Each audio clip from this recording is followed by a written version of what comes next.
Operation Sindoor. നിങ്ങൾക്ക് എല്ലാവർക്കും അറിയാവുന്ന ഒരു കാര്യമാണ്. ഈ ഒരു ദൗത്യം വളരെയധികം മികച്ച രീതിയിലാണ് ഇന്ത്യ ചെയ്ത് വിജയിപ്പിച്ചെടുത്തിരിക്കുന്നത്. അതുപോലെ എടുത്തു പറയേണ്ട ഒരു കാര്യം എന്ന് പറയുന്നത് നമ്മുടെ ഇന്ത്യൻ ആർമിക്ക് വളരെയധികം സപ്പോർട്ട് വേണ്ട ഒരു നിമിഷമാണ്. സോ നിങ്ങളെല്ലാവരും ഒരുപോലെ ഇന്ത്യൻ ആർമിയെ സപ്പോർട്ട് ചെയ്യുമെങ്കിൽ തീർച്ചയായിട്ടും ഈ ഒരു വീഡിയോ ലൈക്ക് ചെയ്തിട്ട് 200 ലൈക്കിന് ടാർഗറ്റ്.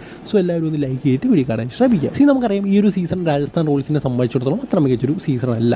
ഈ ഒരു സീസണിൽ ആരെങ്കിലും ഔട്ടായിട്ടുണ്ടെങ്കിൽ 3 ടീമുകൾ ഔട്ടായിട്ടുണ്ടെങ്കിൽ അത് Rajasthan Royals, Chennai super Kings, അതുപോലെ തന്നെ കഴിഞ്ഞ ദിവസം സൺറൈസേഴ്സ് ഹൈദരാബാദ് തുടങ്ങിയ ടീമുകളാണ്. സോ എന്തായാലും അടുത്ത സീസണിലെങ്കിലും രാജസ്ഥാൻ റോയൽസ് തിരിച്ചു വരും സഞ്ജുവിൻ്റെ ക്യാപ്റ്റൻസിയിൽ എന്ന് നമുക്ക് വിചാരിക്കാം.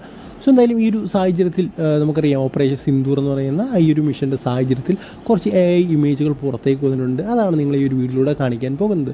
ഇത് നിങ്ങൾ കണ്ടവർ കാണും, കാണാത്തവർക്ക് വേണ്ടിയാണ്. അത് സഞ്ജു സാംസൺ ആ ഒരു മിലിറ്ററിയുടെ ഉൾപ്പെടുത്തി ഇട്ടുകൊണ്ടിരിക്കുന്നൊരു AI ഇമേജാണ്. സഞ്ജു സാംസൺ മാത്രമല്ല, യശസ്വി ജയ്സ്വാൾ, ഷിമ്രോൺ ഹെറ്റ്മെയർ, ധ്രുവ് ജുറൽ തുടങ്ങിയ താരങ്ങളെല്ലാം തന്നെ നമുക്കിവിടെ കാണാൻ സാധിക്കുന്നുണ്ട്. സോ ഇങ്ങനൊരു ഇമേജ് കണ്ട് നിങ്ങളെയും കൂടെ കാണിക്കുമെന്ന് തോന്നി. സോ അതാണ് ഈ ഒരു വീഡിയോ ചെയ്തത്. സോ ഈ ഒരു ഇമേജിനെ കുറിച്ചുള്ള നിങ്ങളുടെ അഭിപ്രായം, ഓപ്പറേഷൻ സിന്ദൂറിനെ കുറിച്ചുള്ള അഭിപ്രായം, മെയിനായിട്ട് ഞാൻ ഈ ഒരു വീഡിയോ കൊണ്ട് പറയാൻ വന്നത് ഓപ്പറേഷൻ സിന്ദൂറിനെ കുറിച്ചാണ്. അല്ലെങ്കിൽ നമ്മുടെ ഇന്ത്യയുടെ ഇന്ത്യൻ ആർമിയുടെ ആ ഒരു മിഷനുമായിട്ട് ബന്ധപ്പെട്ടാണ്. സോ ഉറപ്പായിട്ടും നമ്മൾ പറഞ്ഞേ പറ്റത്തുള്ളൂ. സോ ഏതെങ്കിലും രീതിയിൽ നമ്മുടെ ചാനലിൽ ഇത് പറഞ്ഞിരിക്കണം.